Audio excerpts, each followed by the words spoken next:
How's it going, everyone?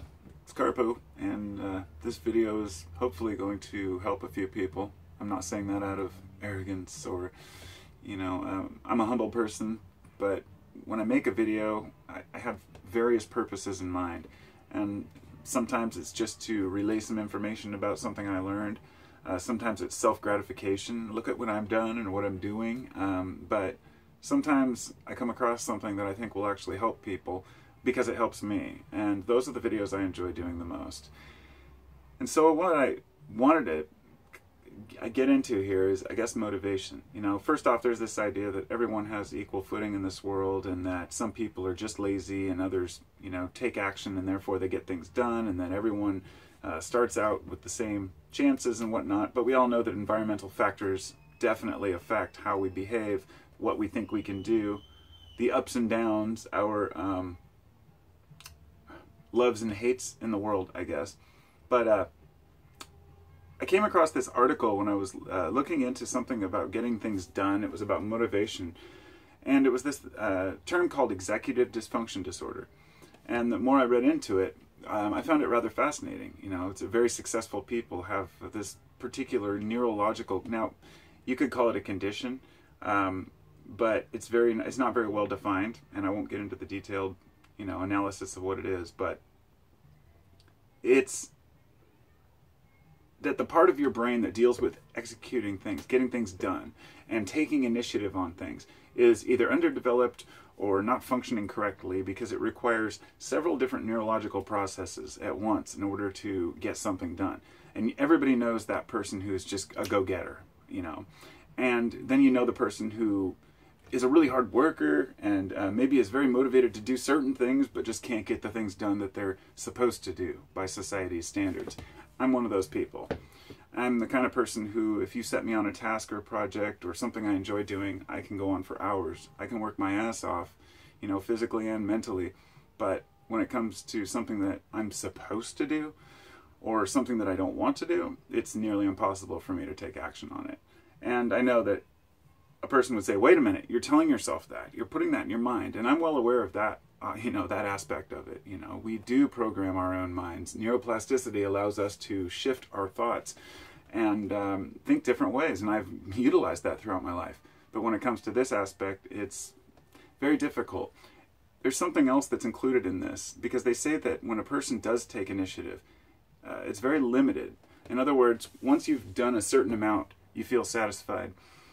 They call it limited willpower, or it's not call it limited willpower, but it's limited willpower in the sense that they say that in all the scientific studies they've done with people, as far as their willpower tests, that a person has a very limited amount and then they give in. That they can resist for a certain amount or a certain amount of different things, but it's almost like the brain just shuts down and says screw it and just rewards yourself at a certain point. This is why we give up so quickly on certain things. And the way I got into this was when I was researching Tourette's, because we were watching a video by chance that was discussing Tourette's, and I recalled a few years back when I was looking into it and realizing that I had mild Tourette's growing up, and that I still do as an adult. It's the tics, the twitches. I've had head twitches in my past. I've had weird arm jerk movements, stretching my mouth, blinking my eyes really, really hard, all kinds of different things growing up. And, my friends, my family would just laugh it off as, oh, you've got funny habits, and attribute it to drugs or something else. But this was something different, because I also had the aspect of when I walked down the sidewalk, I had that OCD type, don't step on the crack, and if you do, make sure you step on it with the other foot. And I had it so bad at one point when I was a teenager that if I bumped something with my right hand, I would have to bump something with my left hand. And anyone who's done that knows that if you bump it in the wrong place, then you have to go back and bump that hand in the right place and the other one in the other place. It's a very odd thing, and when you do it, you don't really think much of it. And it's pretty embarrassing, actually, when you look back on it. But anyone else out there who has that, I would say it's exacerbated by stimulants, and caffeine especially can, really add to it. But it seems that stress is the main factor. And if you're going through a very stressful time in your life, then it can manifest itself, and you can have all types of tics and twitches. So Tourette's has some sort of nervousness tied to it, within your nervous system. And it can lead to anxiety and depression in some people, or anxiety or depression. For me, it was anxiety, and I was very anxious, especially up in my early 30s. And it was a time when I was like panicking about life, about death, about existence. And, you know, I guess you could call it an existential crisis of sorts. But I came to terms with who I am. I came to terms with the fact that life isn't going to be butterflies, nor does it have to be hell. And that really finding heaven is really a matter of metaphor for living your life properly here on earth, and living within the best standards you can. Not trying to exceed or, you know, outdo someone. Not be the person who goes onto every forum and says, oh, by the way, I'm vegan. And, oh, yes, well, I use earth-friendly products. You know, all that garbage. It's like, it's a distraction from our true selves, saying, hey, man, life is complicated. None of us really understand it. We all want to help the world. We all want to help each other, but it's difficult, you know. Addictions are a side effect of many of these behaviors, like OCD or Tourette's. It seems that certain drugs can help people cope with the anxiety or the frustration or the tics. And so this is also, you know, these are all tied in, you know, very, very complicated. We all have different neurochemistry. And depression can lead to anxiety. Anxiety can lead to depression. And there are so many people out there who want to just put a name on it and say, no, you know, they say this in the psychologic journals, and this is what the DSM-5 says about this psychological disorder. And it's all bullshit, because every 10 years they're correcting some disorder they thought someone had but found out it was something else. Or they're able to diagnose correctly something they couldn't before. They're still trying to figure out, you know, what schizophrenia really is, or, you know, how to deal with a breakdown. Is it best to talk to the person or to give them pharmaceuticals? And the whole truth of the matter of what really works is obscured by the fact that Big Pharma's always got their hands in everything, so everyone's medicated. You're feeling anxious? Here, take some medication. Here, take some Valium. You're feeling depressed? Here, take some Xanax. Take some, you know, Wellbutrin, or whatever the fuck people are taking. Pardon my language, but it's just, you know, people give up so easily and take these chemical cocktails to, you know, to try to deal with life, not realizing the long-term consequences of them.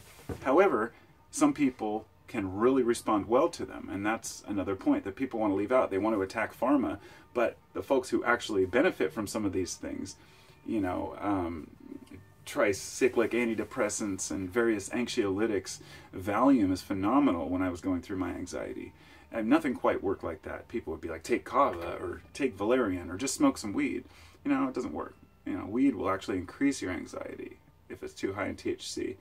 And then people get into the CBD to counteract the THC. And the idea is to have a minimal amount of chemicals needed. You know, and there are people out there taking dozens of pharmaceuticals a day to counteract the negative side effects of the one before it. And, you know, the sad thing is that we reward ourselves for... It's this reward, this novelty-seeking behavior that many of us have that, you know, exceeds what some people have. So what we've got to do if we want to get motivated to do the right things, let's say, is to reward ourselves for that motivation. It's funny because some of us have strengths and weaknesses in other areas. So let's say you're good at mowing the lawn and somebody else is good at planting the garden, you know. Instead of saying, well, we have to share chores equally, you could say, hey, you're good at this, I'm good at this. It's about figuring out your niche, because we don't know much about ourselves. You know, it's pretty obvious. In the world we live in today, with as much advancement as we have, you know, I'm fascinated with psychology, science, you know, all the research out there, but we all know that it's limited, and that's the way it's supposed to be. There's no magic map to the human mind, and hopefully there never will be, unless we create these, you know, synthetic humans where we can, you know, there's always the wild card, because chaos reigns supreme in this universe. As much order as there is, there's a hell of a lot more chaos, and order always leads to chaos, and out of chaos comes order. So it's just a cycle. The idea is to get yourself on top of the cycle, and to do things in a way that works for you. So hopefully that was worth something. I hope you all have a good day, and peace and love and all that shit.